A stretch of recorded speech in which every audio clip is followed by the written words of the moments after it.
muy importantes en la formación de todos los estudiantes. El tema que vamos a tocar hoy es de vital importancia por cuánto significa y qué significado tiene en los pacientes hospitalizados, como vamos a poder ver ahora en las estadísticas, ¿no? Esta es la bibliografía que hemos utilizado para esta charla.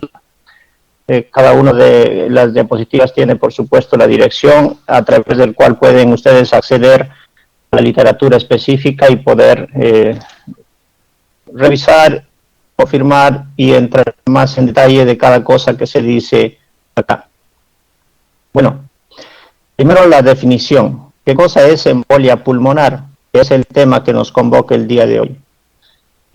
Está inmiscuido, digamos, o dentro del término tromboembolismo venoso. Tromboembolismo venoso abarca dos afecciones interrelacionadas que forman parte del mismo espectro de enfermedad. Uno de ellos es la trombosis venosa profunda, el otro es la embolia pulmonar per se. Fíjense, es la tercera causa o la tercera enfermedad cardiovascular aguda más frecuente, solamente detrás de los infartos agudos de miocardio, detrás del stroke o el infarto cerebral.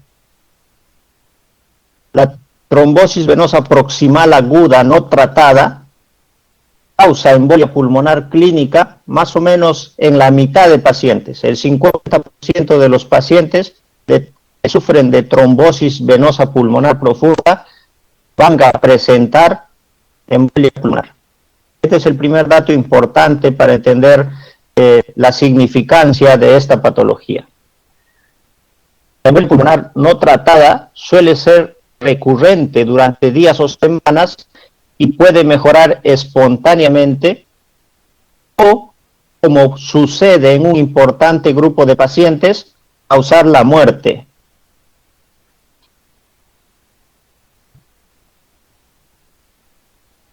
El tromboembolismo pulmonar agudo tiene una definición muy específica y hay que entender el concepto con claridad.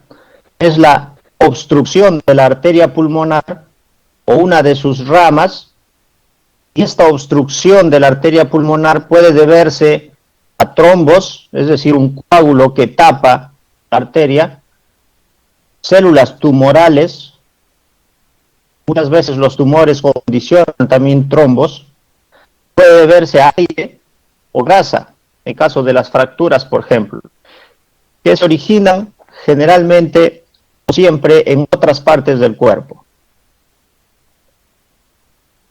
Biológicamente pueden ser células neoplásicas, pueden ser embolos sépticos. Imagínense una endocarditis, por ejemplo, que finalmente despliega o dispara un émbolo séptico, ¿cierto? Líquido amniótico, grasa, etc. Pero el concepto es el que quiero que quede bastante claro. Se trata de la obstrucción de la arteria pulmonar. Ese sería el tromboembolismo pulmonar, básicamente. Si entendemos ese concepto, nos va a ser más fácil entender todo lo demás y todo lo que va viniendo. Fíjense un poco la incidencia. Es un poco mayor en hombres, 56 a 48%, pero yo diría, y hay además literatura en este respecto, que la incidencia tanto en hombres como en mujeres es la misma. En otros casos, y esto debido a los factores de riesgo, aumenta con la edad.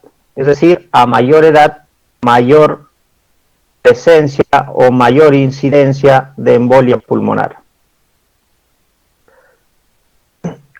No tenemos datos específicos de cómo van estos números en el Perú. Sin embargo, los datos que vienen de Estados Unidos, por ejemplo, nos dicen 100.000 muertes anuales. No es poco, ¿verdad? 300.000 muertes al año en Europa. Esa es la cantidad de personas que mueren por embolias pulmonares.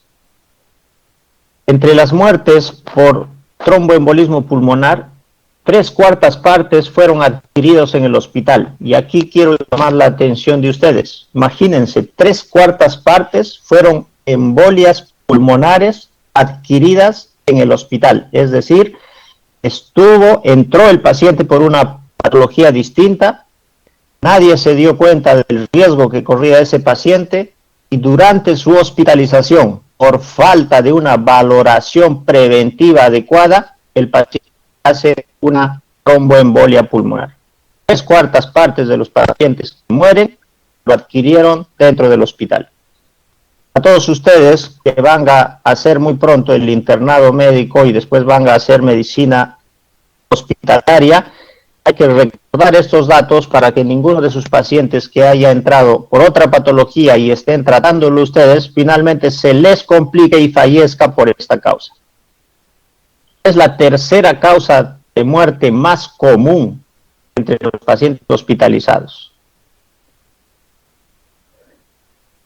Fíjense, cuando han hecho autopsias a los fallecidos del hospital, 60% tenían embolia pulmonar.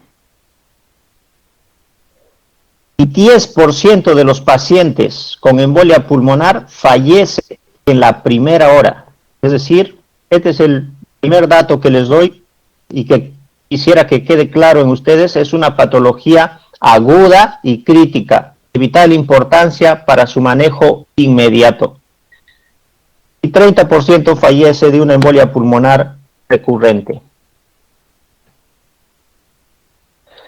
¿Cómo clasificamos a la embolia pulmonar? La clasificación es importante porque dependiendo de cómo clasifiquemos vamos a tener también una valoración ya de cómo vamos a manejar a estos pacientes, ¿correcto? Yo lo que espero con esta charla es de que al terminarla ustedes tengan una idea clara de lo que es la patología, de cómo identificar el factor de riesgo antes de que se produzca y si ya tengo la sospecha, qué tengo que hacer inmediatamente y cómo voy a tratar estos casos si es que el caso ya se ha producido. Si conseguimos ese objetivo, entonces no habremos perdido el tiempo en esta hora. Hay varios tipos de clasificación. Una forma de clasificar es la clasificación temporal, es decir, utilizando el tiempo. Podemos clasificarla como aguda, subaguda o crónica. La embolia pulmonar aguda suele manifestar síntomas y signos inmediatamente después de producido el cuadro. Es decir, recuérdense la definición, ¿no es cierto? Obstrucción de la arteria, ¿no es cierto? Pulmonar. Inmediatamente después que la arteria se ha obstruido, se presentan los síntomas. De aquí la semiología que te dice es una patología abrupta, aguda, ¿no es cierto? Entonces esta le da una clasificación de temporalidad como agudo. Está la embolia pulmonar subagudo. En este grupo de pacientes los síntomas y signos se presentan después de días o semanas del evento. Y está la embolia pulmonar más difícil de diagnosticar todavía, que es la embolia pulmonar crónica. Los síntomas se desarrollan lentamente, incluso durante años. Por esto se clasifica muy difícil. A veces uno está tratando al paciente en el medio hospitalario, el paciente no sale del oxígeno, uno le hace imágenes para valorar lo que se está viendo y finalmente no le encuentra nada, no le encuentra una patología. Y va diciendo, ¿qué es lo que pasa? ¿Por qué no sale del oxígeno? Y hay trombos en algunas ramas subsegmentarias que muchas veces ni siquiera se logran ver con los métodos diagnósticos y es lo que está causando el déficit o de perfusión y la oxigenación deficiente de estos pacientes. 3 formas entonces de acuerdo al tiempo: agudo, subagudo y crónico. También puedo clasificar a la embolia pulmonar por el componente hemodinámico. El componente hemodinámico podría decirse, por ejemplo, que es inestable o estable. ¿Qué significa esto? Y esto es importante para el manejo del paciente.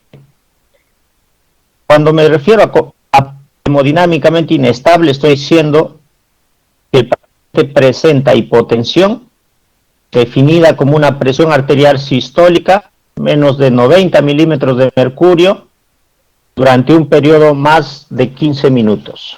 Recuerden el dato. Presión arterial sistólica menos de 90 milímetros de mercurio por más de 15 minutos es un TEP hemodinámicamente inestable.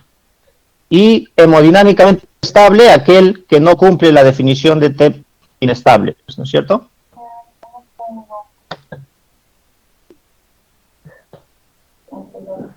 De acuerdo a cuán grave es la obstrucción del vaso, puede clasificarse como un TEP masivo cuando la obstrucción es aproximadamente más del 50%.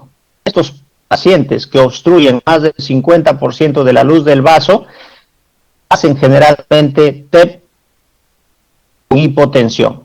Y ya conocen la definición de qué cosa significa eso, ¿no es cierto? Hipotensión, presión arterial sistólica menos de 90 por 15 minutos, ¿no? Está el TEP submasivo. Estos pacientes generalmente presentan una obstrucción del 30%. Van a tener una presión arterial casi siempre normal. Cuando uno les hace un ecocardiograma, se puede evidenciar una disfunción del ventrículo derecho. Claro, del ventrículo derecho, porque al obstruirse el árbol o la arteria en el pulmón, la sangre va a regresar, ¿no es cierto? Y va a entrar a la aurícula derecha al ventrículo derecho. Y eso se va a evidenciar en el ecocardiograma. Recuérdense, TEP submasivo, el ecocardiograma lo evidencia, hay una disfunción del ventrículo derecho. Y la obstrucción suele ser aproximadamente del 30%. Y está el TEP pequeño, en la que la presión arterial es normal y el ecocardiograma también va a ser normal.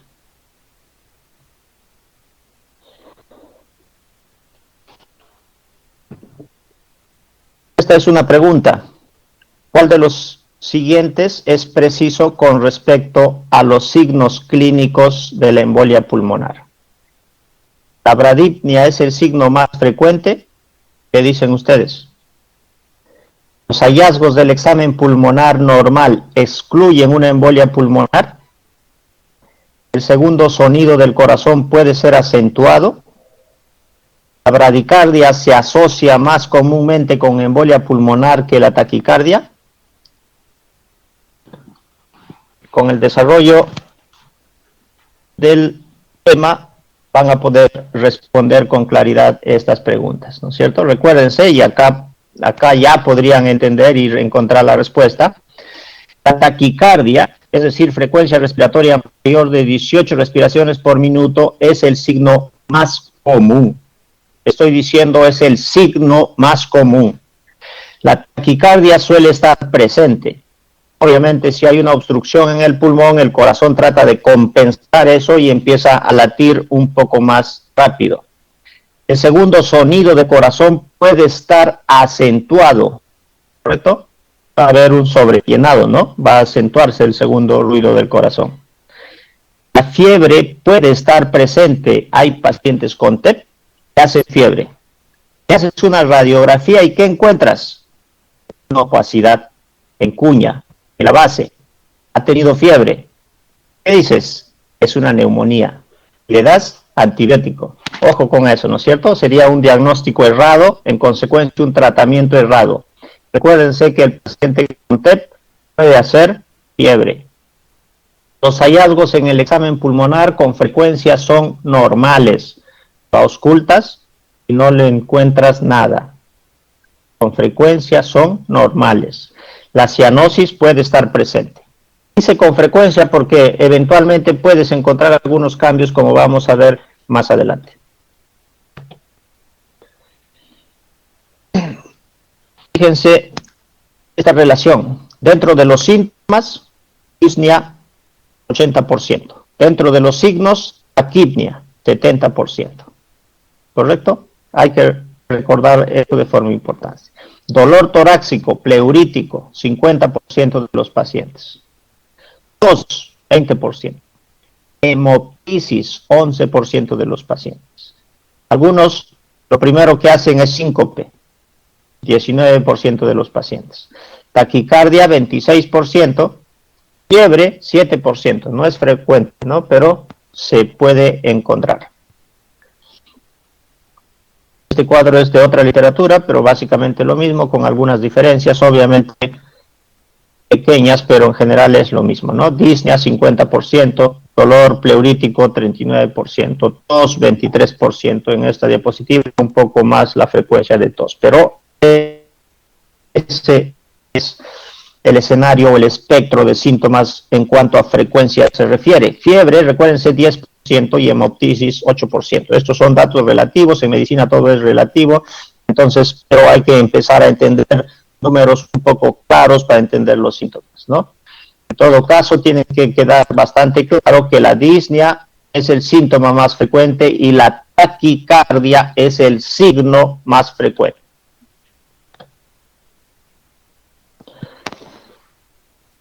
Al inicio de la charla más o menos les comentaba que cuando no valoramos a los pacientes en su ingreso, no los clasificamos como riesgo alto, mediano o bajo para hacer trombosis, estos pacientes se nos pueden complicar finalmente, ¿correcto?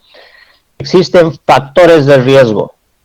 Hay algunos factores de riesgo que son heredados, mutación del factor 5, por ejemplo, mutación de la protrombina, deficiencia de la proteína S y C, deficiencia de antitrombina, son factores heredados, no hay nada que hacer con ellos, ¿no es cierto?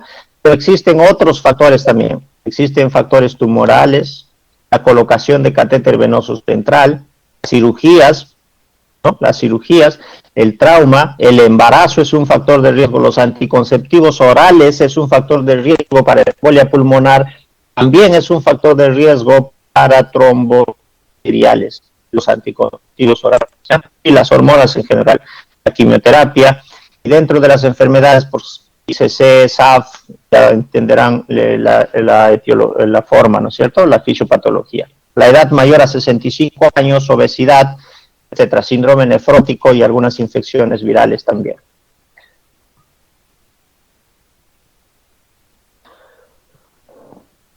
Esto es clásico, de semiología clásica en realidad, y se llama triada de Virchow. Cuando se juntan las tres cosas de esta triada, el riesgo de hacer embolia pulmonar es alta. Injuria endotelial. Cualquier cosa que cause injuria endotelial activa el factor intrínseco de la cascada de coagulación, activa finalmente y genera trombos. Entrando en el contexto, diríamos que, por ejemplo, la elevación de interleuquina 6, en contexto de SARS-CoV-2, genera endotelitis. Deben haber escuchado si han estudiado COVID, ¿no es cierto? Y esa endotelitis activa el factor intrínseco, ¿correcto? Éstasis o turbulencia en el flujo sanguíneo. Obviamente, si la sangre no fluye como debería y hay obstrucción, por ejemplo, por placas de ateroma, la sangre regresa, hace turbulencia y ese proceso puede activar los factores de coagulación. Y todos los estados de hipercoagulabilidad. Pues esta es la triada de Virchow. Es un factor de riesgo importante para desarrollar embolia pulmonar o enfermedad trombótica venosa. ¿Correcto?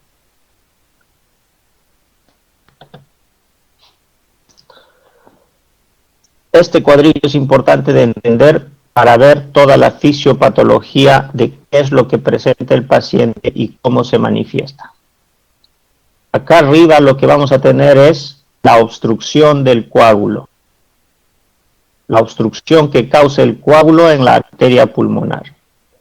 Esa obstrucción del coágulo va a hacer que la sangre literalmente regrese hacia el corazón derecho. Si la sangre está regresando hacia el corazón derecho, vamos a tener una dilatación del ventrículo derecho. Esa dilatación del ventrículo derecho finalmente va a empujar, porque el corazón va a estar crecido, va a empujar hacia el corazón izquierdo, y el corazón izquierdo finalmente también se va a ver disminuido en su capacidad de almacenar y de bombear sangre. Pero además esa distracción de ventrículo derecho va a generar estímulos para la activación neurohormonal que ustedes ya conocen en el miocardio. Ese miocardio se va a inflamar y el miocardio inflamado va a requerir mayor cantidad de oxígeno. pero esa contracción o esa extensión o esa congestión del corazón también va a presionar las arterias coronarias, y además el corazón no está o está perdiendo la capacidad de eyectar sangre, entonces va a disminuir la eyección de sangre. Las coronarias van a recibir menos sangre. Entonces tienes dos factores. Por un lado, el corazón inflamado pidiendo más oxígeno, y por otro lado, tus coronarias colapsadas sin recibir sangre. Dos factores importantes para que finalmente vaya empeorando el círculo. Finalmente, las coronarias van a generar hipoperfusión, la cantidad de oxígeno que va a llegar va a ser menor, el paciente va a hacer hipotensión y shock cardiogénico, y después del shock cardiogénico, la muerte.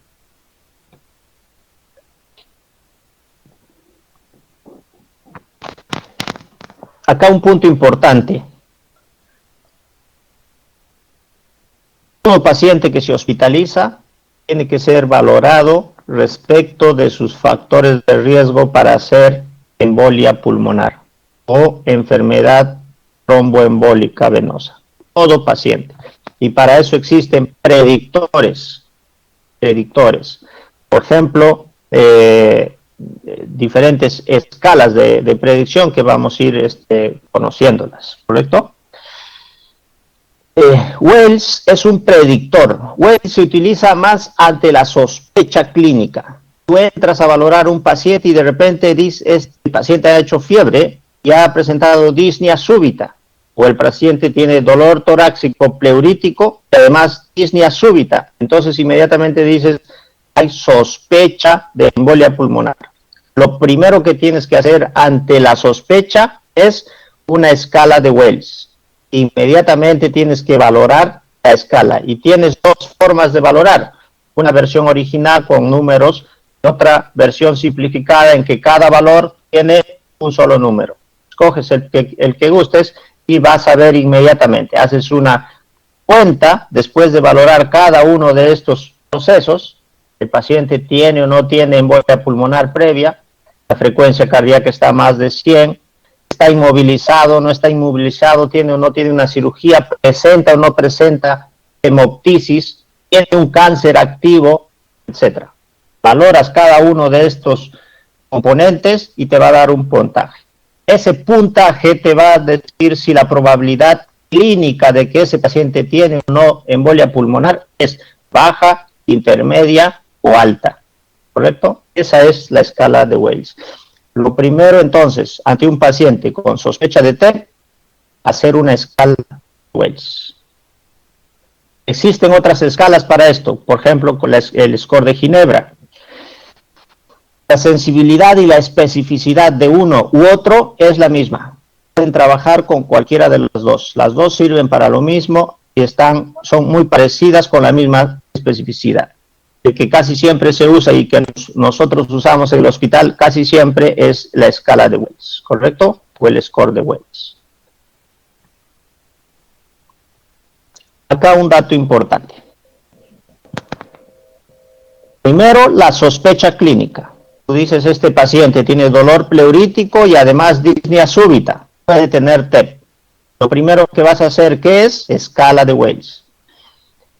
Después, la escala de Wells te va a dar la probabilidad, es de bajo riesgo, riesgo intermedio o riesgo alto. Te va a dar la probabilidad. Después de que te dé esa probabilidad, con esos datos tú finalmente decides. Si es de riesgo bajo e intermedio y tu paciente está hemodinámicamente estable, entonces le pides dímero D. Si el dímero D es positivo, le pides angiografía, que te va a confirmar la embolia pulmonar o te la va a descartar la embolia pulmonar. Y si el dímero D es negativo, tiene una alta sensibilidad, alto valor predictivo negativo el dímero D. Entonces, si el dímero D es negativo, ya no necesita angiografía, tú dices, la causa es otra, no es embolia pulmonar. ¿Está claro? Es importante, fíjense, sospecha clínica, hemoptisis, por ejemplo, fiebre, por ejemplo, disnea súbita, por ejemplo, dolor pleurítico, todo lo que ya conversamos, sospecha clínica. Ante la sospecha clínica, ¿qué vas a hacer? Escala de Wales. La escala de Wales te va a decir, es bajo o intermedia la probabilidad clínica. Si es baja o intermedia, le pides dímero D. Si el dímero D es positivo, angiotomografía. Si es negativo, buscas otra cosa porque por ahí no va el diagnóstico. Pero ¿qué pasa si la escala de Wales te dice que la probabilidad es alta? Te olvidas del dímero D y de frente haces angiotomografía. Esto lo veo todos los días en el hospital, lo repito a diario, pero se sigue haciendo lo mismo. Tengo un paciente con síntomas clínicos y además con una escala, una valoración de Wales alta, es una probabilidad clínica alta, y siempre le piden dímero D. ¿Qué estás haciendo? Perder tiempo valioso. Si la probabilidad clínica a través de la escala de Wales te dice que es alta, entonces directamente haces angiotomografía. Si se confirma, obviamente le vas a dar tratamiento, y si no, buscarás otra cosa.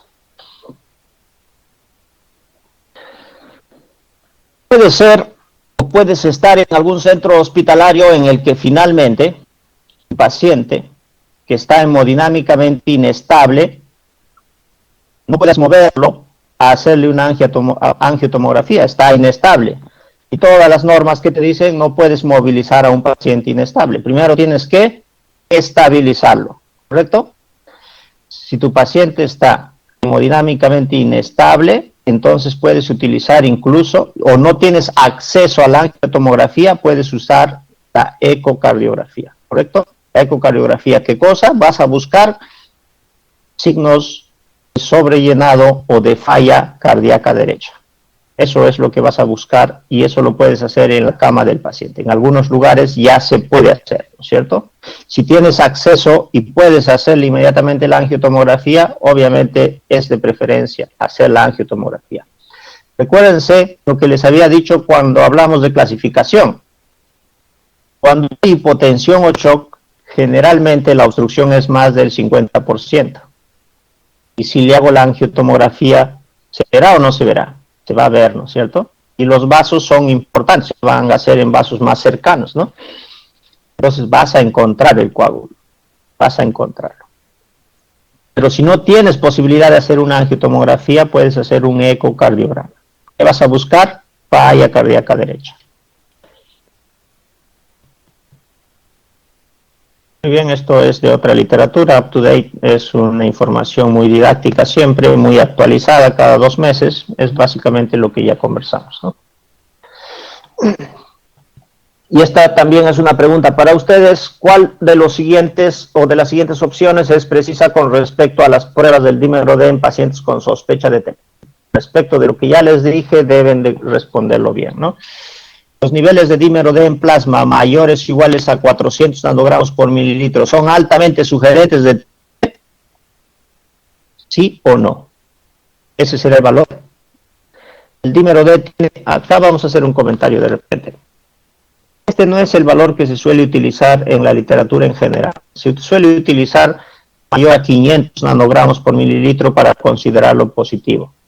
Sin embargo, en los últimos meses, estaremos hablando de 2 meses más o menos, han salido ya publicaciones, 2 documentos me parece, en revistas reconocidas de alto impacto además, en los que se estudia a los pacientes y se considera el dímero D ya en más de 1000. Y con menos, es decir, con más de 1000 se considera positivo y con menos de 1000 se considera negativo. Y aún con esos valores, más o menos se condicen con los valores de 500, que es con lo que siempre se utiliza. Si les preguntan en un examen qué debo responder, qué valores, es 500 nanogramos por mililitro, porque eso todavía es lo que se consigna en las guías actuales. El dímero D tiene una especificidad más alta que susceptibilidad para la embolia pulmonar. Esto ya tienen que tener la capacidad de responder. Ya les dije que el dímero D tiene un alto valor predictivo negativo. La evaluación del dímero D es más útil en pacientes ancianos que en pacientes más jóvenes. ¿Qué dirán ustedes? El anciano, el paciente anciano, el paciente con enfermedad renal crónica, el paciente con neoplasias, tiene ya un proceso inflamatorio crónico más evidente y eso puede hacer que tenga valores de dímero D más altos. Entonces no es así, ¿no es cierto?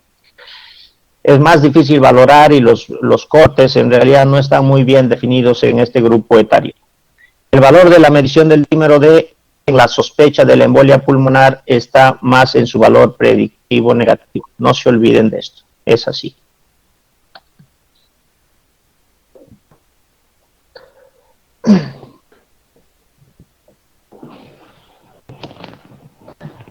Este es un estudio publicado en 2017 en el New England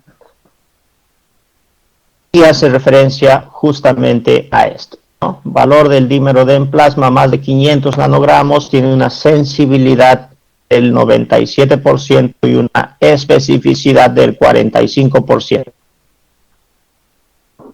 No se olviden, por tercera vez, les repito, el valor del dímero D está en su valor predictivo negativo.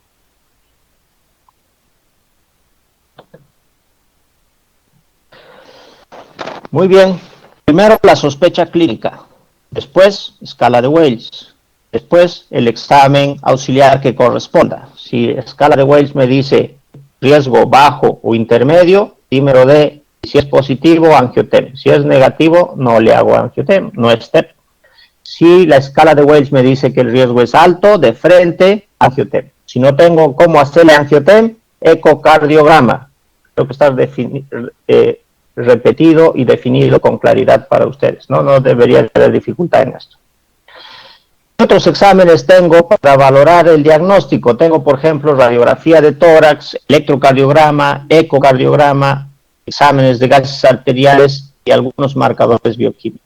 Correcto, esos serían los exámenes inespecíficos y también tengo específicos como el dímero D, angiotomografía, cintigrafía de ventilación, perfusión, ecografía Doppler de miembros inferiores, importante, angiografía pulmonar. Vamos a ver un poco cada una de ellas. La radiografía pulmonar muchas veces en los pacientes con TEP es normal, no se encuentra absolutamente nada, ¿correcto?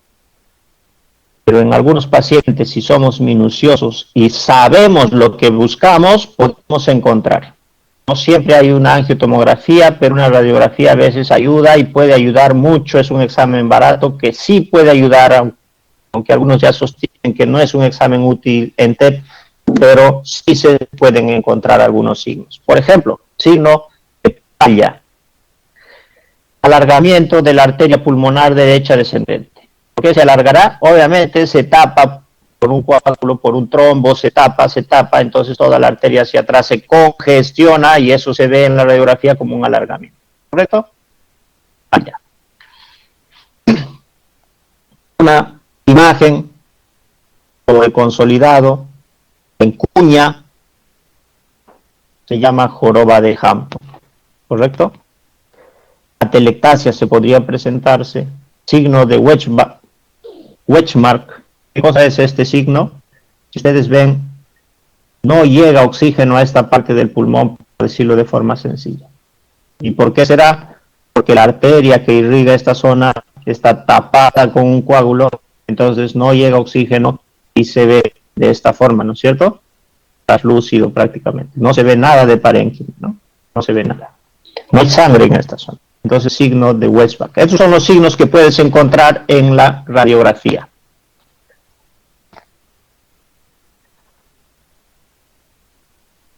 Acá les voy a dejar una pregunta, pero ya no los vamos a comentar por cuestiones del tiempo.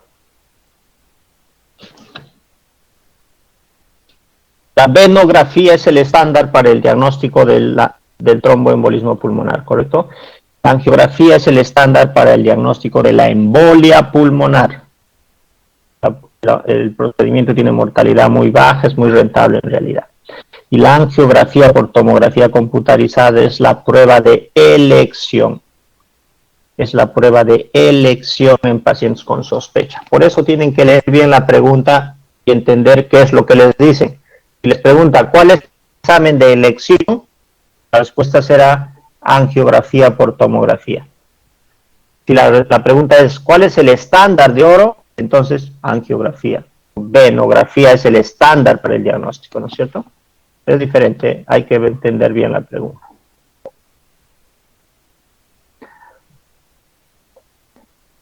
Pero esto llega para a través de la imagen ver si es agudo o crónico, usando la clasificación de temporalidad que habíamos explicado, ¿no? Agudo cuando está situado centralmente, o sea, está tapando todo, la luz del vaso, ocluye el vaso, produce distensión, ¿no es cierto? Es agudo. Cónico se presenta excéntricamente, es decir, el coágulo se ha ido a los costados y la pared, a la pared vascular y reduce más del 50% del diámetro vascular, se evidencia recanalización dentro del trombo y una nueva red vascular.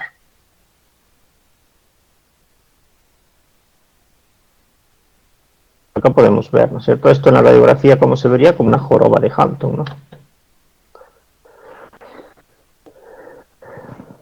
Vean esta imagen.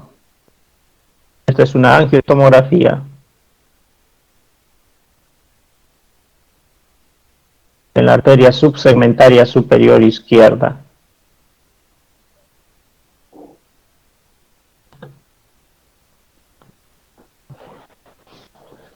Esta es la fotografía que tomamos a uno de nuestros pacientes ingresado en nuestro servicio por síncope.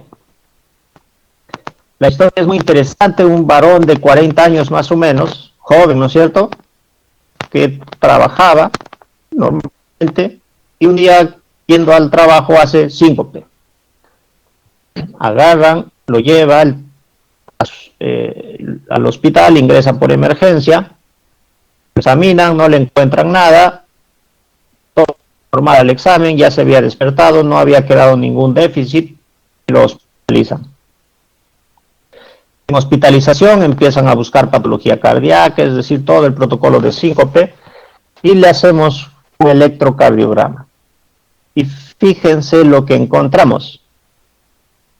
Una onda S profunda en la derivada 1, una onda Q en la derivada 3 y una onda T invertida en la derivada 3. Eso es muy difícil de encontrar, pero cuando lo encuentran es muy sugerente de embolia pulmonar, ¿correcto? A esto ya se llama, o tiene un nombre y se le llama S1Q3T3, ¿no? S1, Q3 y T3. Onda Q en la derivada 1, onda S en la derivada 1, onda Q en la derivada 3 y onda T invertida en la derivada 3. S1, Q3, T3. Esto es lo que encontramos en uno de nuestros pacientes. Y finalmente, lo que dijimos, que raro, un paciente sin antecedentes patológicos y lo primero que presenta es una embolia pulmonar, entonces sospechamos de un cáncer. Cuando la primera manifestación de un trombo venoso es o la primera manifestación de un cáncer es un trombo venoso, entonces probablemente esté en la próstata o en el páncreas, ¿ya? Cuando lo primero que se ve es un trombo como manifestación de un cáncer, hay que pensar siempre en próstata o páncreas. Como se ve, ¿no es cierto? Es lo mismo que encontramos en la otra imagen, se ve mucho mejor.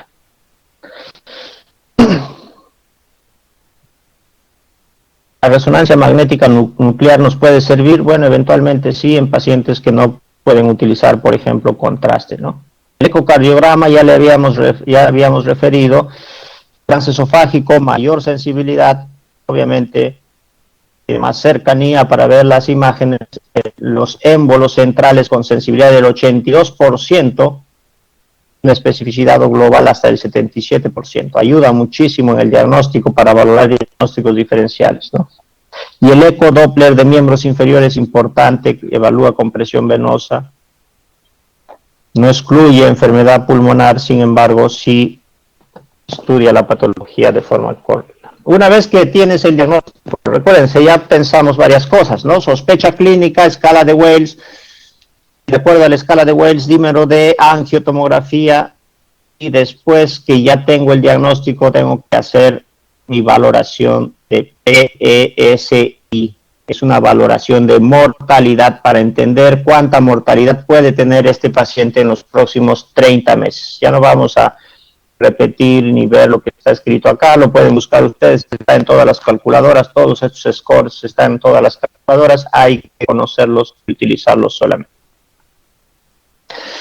Dependiendo del valor que nos va a dar, vamos a tener un valor alto, o sea, una mortalidad alta en los 30 días si tiene estas características, intermedia o baja. Esa es la forma de utilizar este score.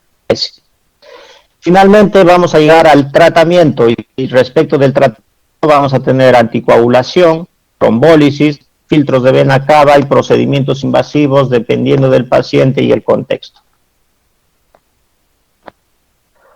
Y acá otra pregunta. ¿Cuál de las siguientes opciones es preciso con respecto al uso de heparina en el paciente con embolia pulmonar o trombosis venosa? La heparina está contraindicada en mujeres embarazadas con enfermedad tromboembólica. ¿Qué dicen? Es una pregunta frecuente de examen. El paciente con trombosis venosa profunda, ¿la heparina de bajo peso molecular es menos efectiva que la heparina no fraccionada? La efectividad es la misma, ¿ya? Es la misma. La duración máxima de la terapia oral con warfarina después de un primer episodio de trombosis venosa o embolia pulmonar es de 3 meses. ¿Qué dicen? La adecuación de la terapia con heparina se determina por un tiempo de TTPA 1.5 a 2 veces la línea de base. Muy bien, tienen la respuesta a esta pregunta.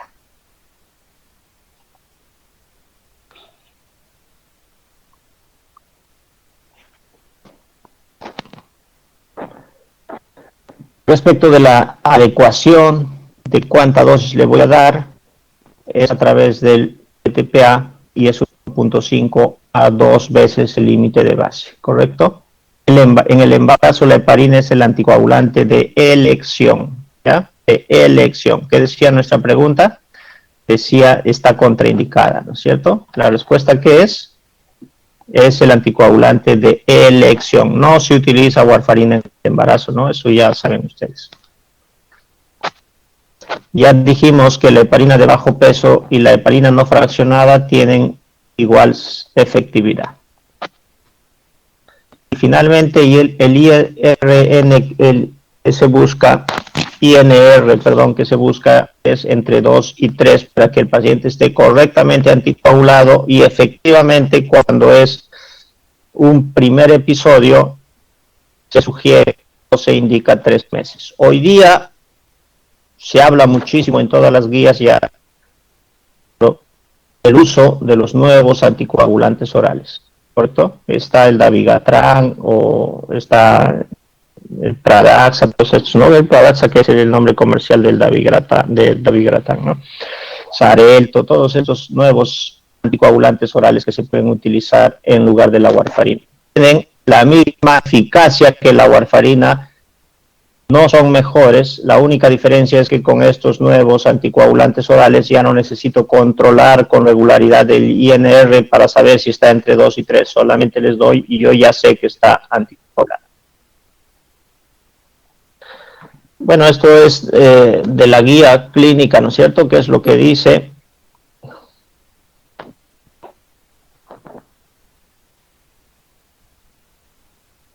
Anticoagulación oral, entonces clase 1C, como tratamiento de elección en pacientes con embolia pulmonar, ¿no? Anticoagulación.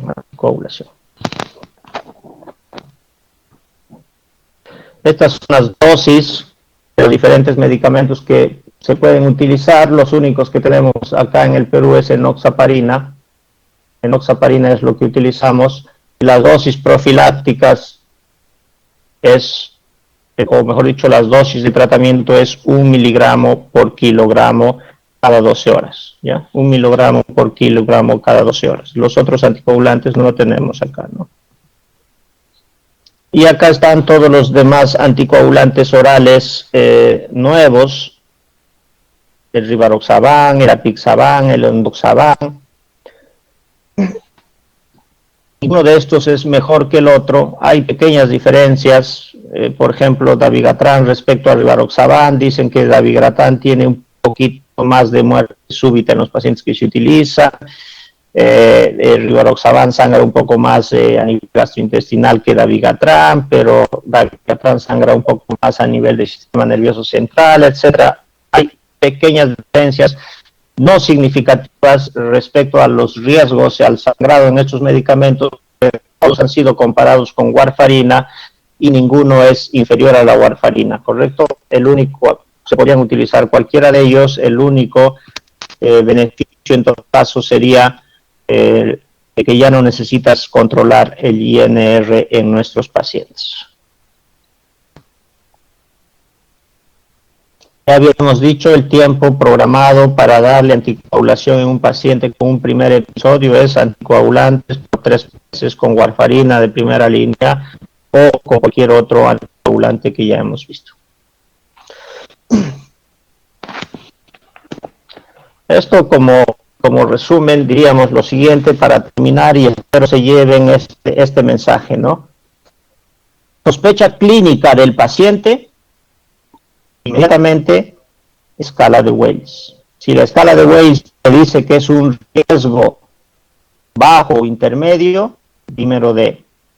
Si el dímero D es positivo, angiotomografía. Esto te confirma o te descarta. Si el dímero D es negativo, no es TEP, buscas otra cosa. Recuérdense que el dímero D tiene un alto valor predictivo negativo. Si la escala de Wells te dice que es de alto riesgo, o sea, clínicamente de riesgo alto, directamente angiotem. Si no tienes posibilidad de angiotem, podrías hacerle un ecocardiograma buscando falla cardíaca derecha o signos de congestión derecha. Si estoy en un hospital donde no tengo ecocardio y no tengo tomografía, ¿qué buscaré? La radiografía, como hemos visto y hemos valorado en los signos que les he presentado, nos podría ayudar. Un análisis de gases arteriales nos podría ayudar, habría que ver cómo está el gradiente alveolar arterial, ¿no es cierto? Un ecocardiograma nos podría ayudar. En general, el ecocardiograma lo que voy a buscar son signos de congestión, por supuesto, del corazón derecho, ¿no? No se olviden de la clasificación para poder manejar, y el manejo es con heparinas, ¿no es cierto? Heparinas, ¿ya? El cerebro siempre es más grande que el cielo. Si lo pones uno junto al otro, el primero contiene al segundo sin dificultad y te incluye a ti también. Con esta frase los voy a dejar dándoles las gracias una vez más por haberme invitado a compartir con ustedes este espacio académico tan importante. Muchas gracias, doctor Peña. Ha sido un gusto poder escuchar su ponencia. Me gustaría hacerle algunas preguntas que nos han hecho llegar nuestros compañeros, si me lo permite. Sí, claro, les escucho. Bien, doctor. La primera pregunta es, ¿cómo diagnostico un TEP pequeño para de esta manera poder prevenirlo? Sí, dos cosas ahí en esta pregunta. Para prevenir al ingreso tienes que valorar los factores de riesgo de tu paciente. Es decir, no en el diagnóstico. Cuando ya tienes síntomas sospechosos de TEP, ya es demasiado tarde. ¿Correcto? Al ingreso de tu paciente tienes que hacer, por ejemplo, un score de Padua. No lo comentamos, me parece.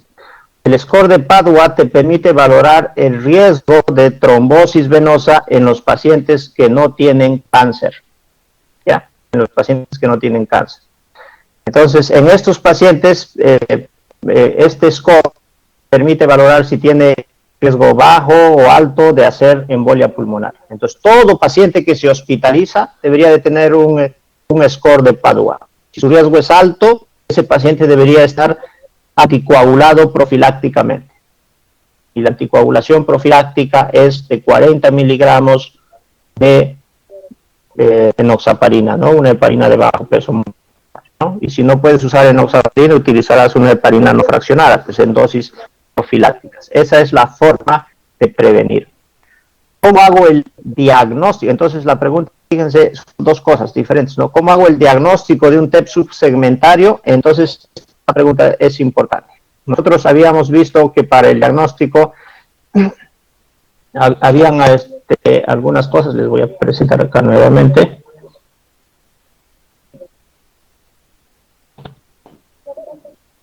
Para el diagnóstico, por ejemplo, habíamos visto que tenemos una venografía que no se hace muy frecuentemente, es muy difícil, el acceso es difícil, una angiografía que también es difícil, ¿no es cierto? Hay que utilizar el vaso, hay que utilizar contraste de gran cantidad, necesitas médicos especializados, altamente especializados, es complicado. Lo que sí está a la mano casi siempre es la angiografía por tomografía computarizada. Y esta a veces, como habíamos mencionado, no permite ver los trombos. Si quisiera verlos necesariamente tendría que usar esa angiografía, ¿no? O venografía. Pero muchas veces lo que hacemos es ver la clínica, la sospecha clínica siempre es importante y con esto más la angiografía y si no hay otra cosa le damos tratamiento para embolia pulmonar. Muchas veces hacemos eso.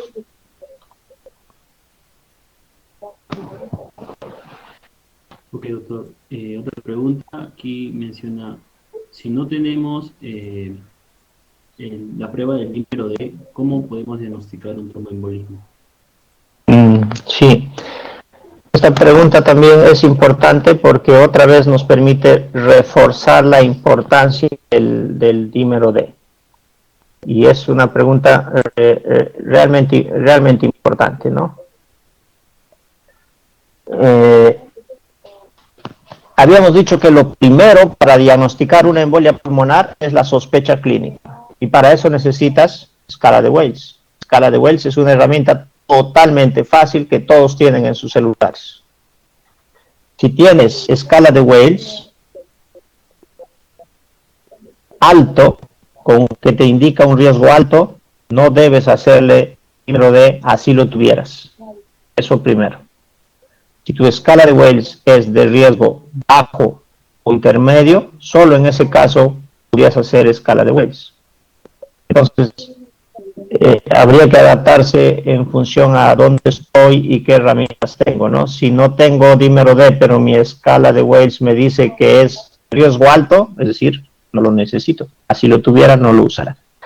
Solamente te estaría en problemas si es de riesgo bajo o intermedio. En ese caso, pues, el ecocardiograma, si estuviera, me podría ayudar. Y si no tengo ni siquiera ecocardiograma, podría tener ecografía Doppler para buscar trombosis venosas en miembros inferiores, que es de donde más frecuentemente se parten los coágulos, ¿no?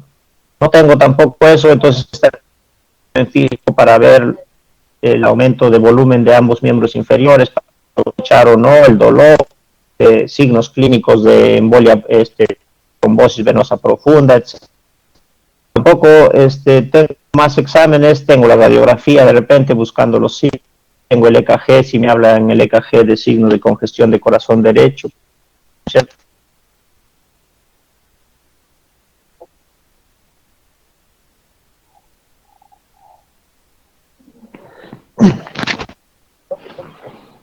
Eso sería. Okay. Hay una última pregunta que menciona, ¿en qué radica la diferencia en el tratamiento de un paciente con TEP con presencia de trombosis venosa profunda o la ausencia de estas? Muy interesante. Hemos dicho que la trombosis venosa profunda casi siempre es la causa de la embolia pulmonar, ¿no? De la trombosis pulmonar. El tratamiento es anticoagulación en los dos casos. Recuérdense la primera o segunda diapositiva, el espectro es enfermedad tromboembólica, ¿no? Venosa. Entonces es el mismo. Diferencias respecto del tratamiento no hay, porque si yo tengo un paciente con trombosis venosa profunda, lo anticoagulo igual que si tuviera un paciente con embolia pulmonar. La diferencia sería si, por ejemplo, tengo una embolia pulmonar masiva, clasificada como con hipotensión, es decir, presión arterial sistólica menos de 90 por 15 minutos. En esos casos, a veces la anticoagulación no es suficiente, tendría que usar fibrinolíticos, ¿no? Altiplase. Si eso no funciona, tendría que hacer trombectomía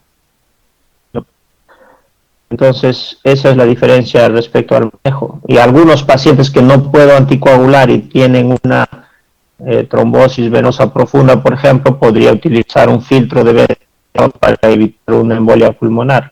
Bueno, no sé si respondo a la pregunta, no sé si eso es lo que han querido preguntar, pero más o menos esa sería la respuesta, ¿no?